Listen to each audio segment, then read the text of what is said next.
सभी है यहाँ, आओ और अच्छे सस्ते दामों में 5 सुपारी, गेहूं की बाली, रंग गुलाल और पिचकारियाँ ले लो। मैंने तो कभी सोचा नहीं था मेरी 5 बहुएं होली के त्योहार के लिए ऐसा जुगाड़ लगाएंगी। काजल देख जरा, ये गुजिया अच्छे तो बन रही है ना? क्या बात है, ऐसी गुजिया तो पहली बार देख रही हूँ, कुछ अलग ही बनाया तूने। अरे बाप रे, ये सुलोचना अपनी 5 बहुओं के साथ होली के सामानों का दुकान लगा बैठी। कल तो रोती थी कि पैसे नहीं है, देख रहे हो बुढ़िया को, कितनी चालाक निकली। सुलोचना अपनी 5 बहू के साथ गरीबी में गुजारा कर रही थी, लेकिन अब सुलोचना की पड़ोसन सरला होली वाले दिन सुलोचना की 5 बहू को होली के सामानों की दुकान लगाए देखती है तो उसकी आंखें फटी की फटी रह जाती हैं। जिसके पास कल तक को खाने को नहीं था, आज उसकी 5 बहुएं होली पर व्यापार कर रही हैं। कोई गुलाल बेच रहा तो कोई 5 सुपारी नारियल, उपले के कंडे, लकड़ी की पिचकारी और गेहूं की बालियां भी मौजूद हैं। और सुलोचना कहती है खाने के लाले पड़े हैं। क्या सुलोचना की 5 बहू ने होली में लगाए इस दुकान के लिए कोई जुगाड़ किया या फिर इसके पीछे की सच्चाई कुछ और ही है? इसे जानने के लिए हमें कहानी में थोड़ा पीछे चलना होगा। सुलोचना अपनी 5 बहू के साथ गरीबी में गुजर बसर कर रही थी। सुलोचना का परिवार काफी गरीब था, उनके पास एक वक्त की खाने के लिए भी सोचना पड़ता। माँ जी, थोड़ा और चावल लीजिए ना। नहीं नहीं बहू, तू अभी अपने लिए बचा ले, मुझे पता है चावल थोड़ा ही है। दीदी, आपने अपने लिए बचाए कि नहीं? मैं थोड़ा कम खा लूंगी तो क्या होगा, तुम लोग खाओ, मैं भी अपने लिए खाना निकाल रही हूँ। सभी बैठकर खाना खाने लगते हैं। तभी काजल अपनी जेठानी से कहती है, सरला आंटी कह रही थी कि होली में उनका बेटा शहर से आ रहा है और उनके लिए ढेर सारे खाने पीने की चीजें और कपड़े लाएगा। होली से याद आया, हम गरीबों के लिए क्या होली क्या दिवाली, जब साधारण दिनों में हमारे पास खाने के लाले पड़े रहते हैं। ना जाने भगवान भी कैसे दिन दिखा रहा है, 2 पल के खाने के लिए भी कितना सोचना पड़ता है। खैर, भगवान ने चाहा तो इस बार की होली अच्छी ही होगी। माँ जी, अगर हम होली में अपने हाथों से बनाकर होली की चीजें बेचें तो उनसे हमें कितना लाभ होगा। हाँ, दीदी ने बिल्कुल ठीक कहा, इस तरह इस बार की हमारी होली बहुत अच्छी होगी। नहीं बहू, हमारे पास इतने पैसे नहीं है जो हम होली पर दुकान लगाएं। इतना कहकर सुलोचना उठकर सोने चली जाती है और बाकी भी खाने की तरफ देखकर खाना खाने लगती हैं। अब अगले दिन सुलोचना घर पर नहीं होती और 5 बहुएं घर का काम कर रही होती हैं। तुम चारों से एक बात कहूँ, मैं चाहती हूँ कि इस बार की होली हर बार से अच्छी हो। लेकिन कैसे दीदी, हमारे पास तो पैसे ही नहीं है, जो कभी नहीं हुआ अब हम वो करेंगी। कहीं आपके कहने का मतलब चोरी तो नहीं? ना दीदी ना, मुझसे ये ना होगा। अरे बाबा नहीं, हम जुगाड़ करेंगे। ये सुनकर बाकी देवरानियां माला के पास आती हैं और माला उन्हें फुसफुसा कर कुछ कहती है। अब 5 बजे उठ जाती हैं। सुलोचना खाट पर सोई होती है। दीदी जल्दी चलिए, रास्ता साफ है। सभी घर से बाहर निकल जाती हैं। काजल गाय का चारा देकर गोबर इकट्ठा करती है और उपले बनाने लगती है। दामिनी टोकरी लेकर फूल तोड़ने निकल जाती है और बाकी भी अपने अपने कामों में लग जाती हैं। दीदी, अभी तो होली में 20 दिन और हैं, हम 20 दिनों में इतना सारा जुगाड़ कर तो लेंगे ना? बिल्कुल करेंगे, लेकिन हमें इस बारे में किसी को पता नहीं लगने देना है, खासकर माँ जी को। दामिनी, जो फूल इकट्ठा करके लाओगी उसे सुखाकर गुलाल तैयार करेंगी। कंचन गेहूं की बालियां इकट्ठा कर लेगी, उसकी हम मुठियां बनाकर बेचेंगे और इन उपले के कंडे पैकेट में भरकर अच्छे दाम में बिक सकते हैं।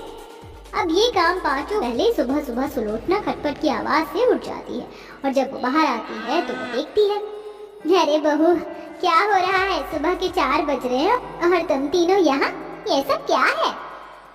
अरे माँ जी, नींद पूरी हो गई थी तो उठ गए, सोचा सुबह की ताजी ताजी हवा खा ले। तभी मुझे याद आया इन पेड़ों को पानी की जरूरत होती है तो पानी डाल रही थी।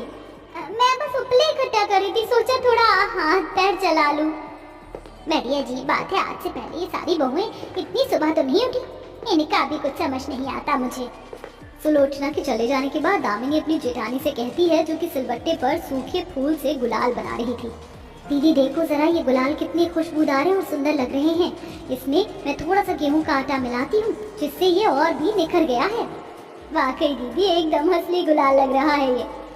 मेरी पिचकारियाँ तो देखो, बचपन में मैं अपने भाई बहन के साथ मिलकर ऐसे काम करती थी और आप सचमुच मुझे पिचकारियाँ बनानी पड़ रही हैं। कहा था एक रोज सुलोचना की मुलाकात उसकी पड़ोसन से होती है और बातचीत के दौरान सरला सुलोचना से कहती है, अरे सुलोचना, सुना है तेरी बहू दूर फूल तोड़ने जाती है सुबह सुबह, मुझे रतनपुर गांव से पता चला। कैसी बातें कर रही है, सुबह सुबह मेरी बहू रतनपुर क्यों जाएगी? मैं भी यही सोच रही थी। तो ठीक कह रही है, मैंने गलत सुन लिया होगा। अपनी पड़ोसन की बात सुलोचना को अजीब लगती है, लेकिन वह इस बात पर गौर नहीं करती। अगले दिन सरला खेतों में सुबह सुबह हल्का होने निकलती है। हे भगवान, मैं सुलोचना को कह रही थी इतने बच्चे मत कर, 5-5 बहुएं घर में आ गई हैं तो उनकी जिंदगी भी खराब कर दी इसने। देखो बेचारी कैसे गेहूं की बालियां चुन रही हैं। कंचन उस वक्त अपनी पड़ोसन की बात का कोई जवाब नहीं देती और घर आ जाती। अब होली वाली रात से एक रात पहले सुलोचना की 5 बहुएं सुबह सुबह दुकान लगाने के लिए पूरी तैयारी में होती है। सुलोचना पूरी नींद में थी, लेकिन जब अगली सुबह सुलोचना की नींद खुलती है तो उन्हें उनकी बहुएं घर में नहीं मिलती। होली का दिन है, पूरा घर सुनसान है, लेकिन बहुएं कहाँ गई मेरी? कहीं कोई नजर नहीं आ रही। अरे चंदा, जल्दी जल्दी हाथ चला और गुजिया तैयार कर। ये भगवान, ये सब क्या है? बहू, तुम लोगों के पास इतने पैसे कहाँ से आए? माँ जी, हम लोगों का जुगाड़ देख नहीं रही भला? हमारे पास पैसे कहाँ से आएंगे? माँ जी, अब आप देख क्या रही हैं? जल्दी जल्दी गुजिया बनवाने में मेरी मदद करवाइए, वैसे भी ग्राहक बढ़ते जा रहे हैं। अरे सुलोचना काकी, क्या बात है, इस बार तो अपनी 5 बहू को होली में व्यापार करवा दिया।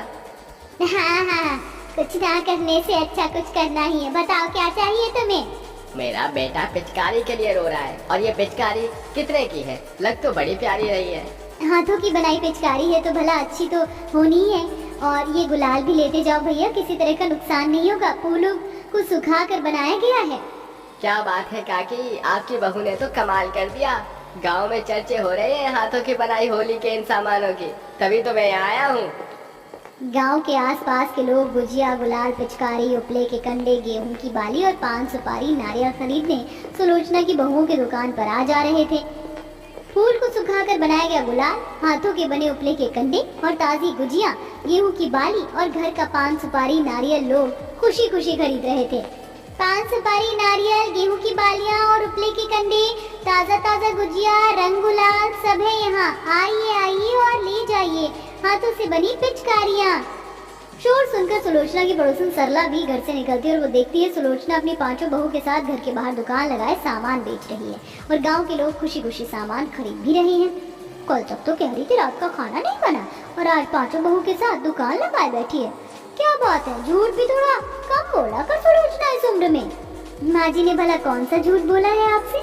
ये सब तो घर के और हाथ की बनाई हुई चीजें हैं, तो भला माँ जी ने कौन सा झूठ बोला आपसे? मेरी 5 बहुएं मिलजुल कर किस तरह होली मनाने के लिए मेहनत कर रही हैं। भगवान इन्हें हमेशा खुश रखे। इतनी जुगाड़ बहुएं तो पहली बार देख रही हूँ। मेरी तो 2 बहुएं हैं और दोनों साथ नहीं रहना चाहती। यहाँ तो तेरी 5 बहुएं खरा सोना है, एक पर एक। ऐसा लग रहा है एक ही माँ की 5 बेटियाँ हूँ। कितना मिलजुल कर रहती हैं। होली में सुलोचना की 5 बहुएं जुगाड़ करके दुकानें लगाती हैं। 5 को अच्छा खासा मुनाफा होता है।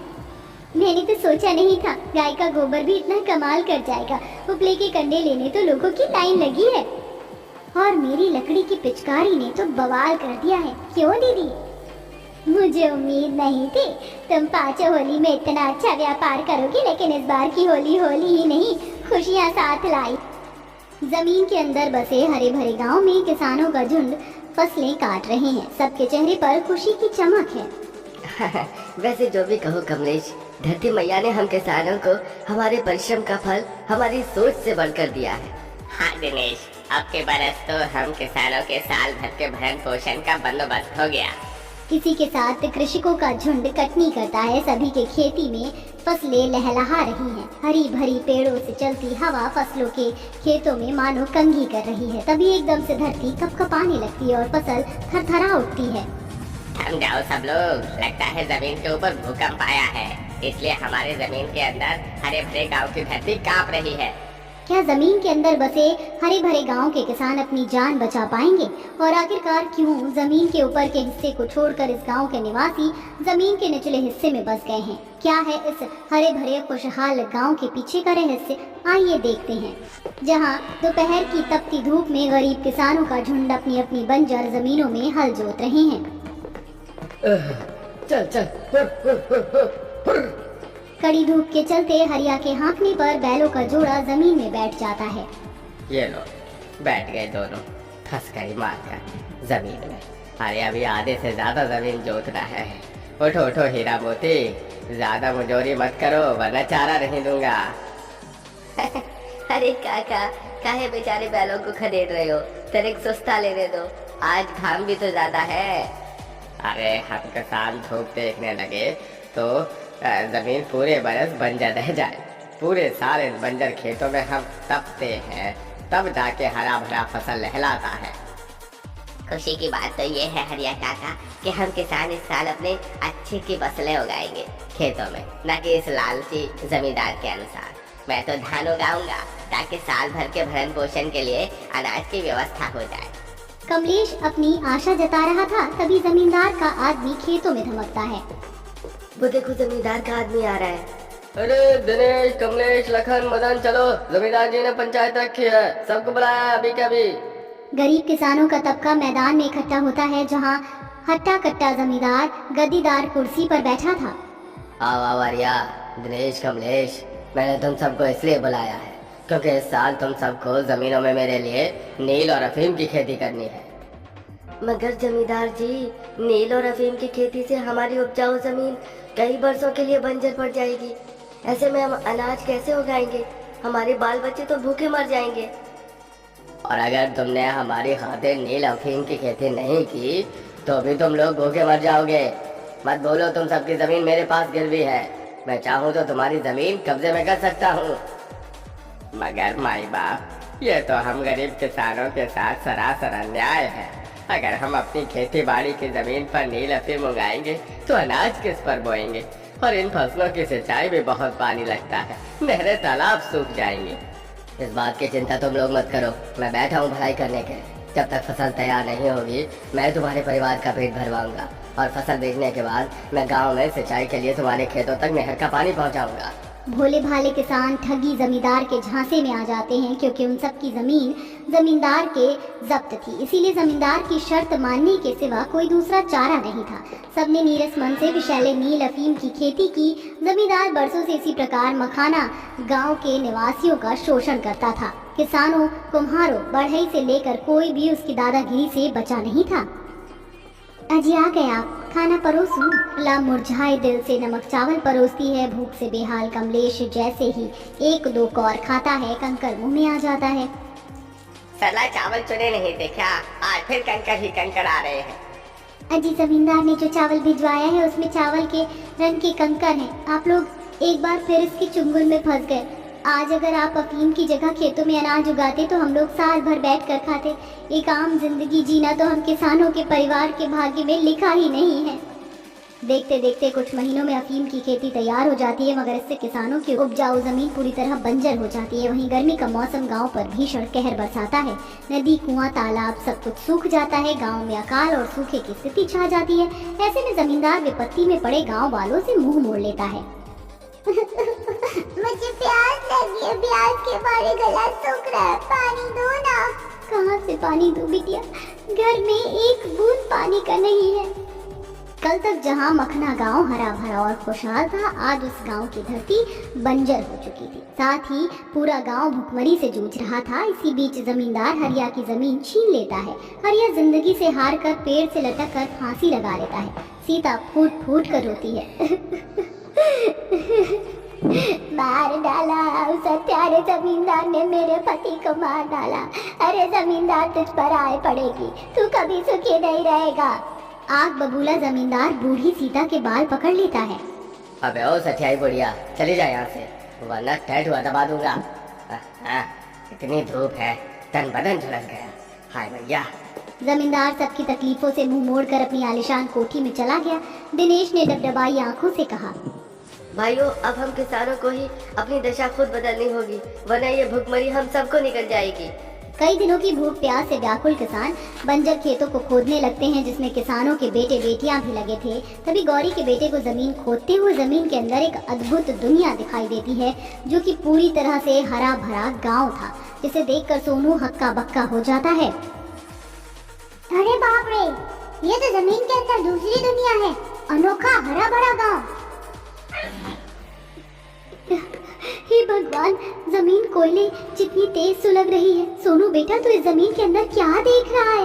चल जमीन जुतवा। माँ, जमीन के अंदर हरा भरा गांव है। अरे पगला गया है क्या? इस बंजर जमीन के अंदर हरा भरा गांव कैसे होगा? केवल मिट्टी होगी। माँ मैं सच कह रहा हूँ, बिल्कुल सच। रुको। सोनू कड़ी धूप में पसीने से तरबतर खेती की मिट्टी को हटाने लगता है। तभी आसपास के जमीनों की खुदाई कर रहे पूरे गांव वाले जमीन के अंदर बसे हरे भरे गांव को देखकर भौचक्के हो जाते हैं और सब लोग एक एक करके अनोखे गांव में दस्तक देते हैं, जहां चारों तरफ हरियाली छाई थी। दूर दूर तक पेड़ ही पेड़ थे, जिससे गांव में शुद्धता और ठंडक भरी हवा थी। पंछी आसमान में चहचहा रहे थे। पोखर तालाब कुआं जल से भरा हुआ था, जिसे देखकर गरीब गाँव वाले आनंद से भर गए। मुझको तो ऐसा प्रतीत हो रहा है जैसे हम खुली आंखों से कोई सपना तो नहीं देख रहे हैं। मैंने तो कल्पना भी नहीं की थी कि हमारे बंजर जमीन के नीचे इतना हरा भरा गांव बसा होगा। सरला, हम किसानों के बंजर गांव पर धरती मैया की दया हुई है। अब हम में से कोई नहीं मरेगा। माँ, मुझे बहुत तेज की प्यास लगी है, पानी पीना है। प्यास तो हम सबको लगी है, कई दिनों से पानी की एक बूंद नसीब नहीं हुई। पूरे गांव नदी के तट से पेट भरकर पानी पीते हैं। अद्भुत, इस नदी का पानी कितना अमृत जैसा मीठा है और इस हरे भरे गांव में कितनी शुद्ध हवा बयार है। हम इसी गांव में बस जाते हैं। क्यों किसान भाइयों, तुम लोगों को क्या विचार है? हाँ, ये गांव हम लोगों किसानों के लिए हर तरह से उत्तम है। वैसे भी उस बंजर गांव से लौटकर सारी जिंदगी जमींदार की बंधुआई करने से बढ़िया हम यहीं पर खेती बाड़ी करेंगे। सारे गांव वाले अपने लिए घर चुन लेते हैं और खेती बाड़ी की शुरुआत करते हैं। गांव की जमीन बहुत ही उपजाऊ थी। सब हल चलाते हैं और पेड़ पौधे झूम झूम कर उन्हें हवा बयार देते हैं। वैसे दिनेश कमलेश, हमारे हरे भरे गाँव की खूबी अलग ही है। ठंडी ठंडी हवा में आवाज हो ही नहीं रहा कि हम लोग जेठ की भीषण दोपहरी में हल चला रहे हैं।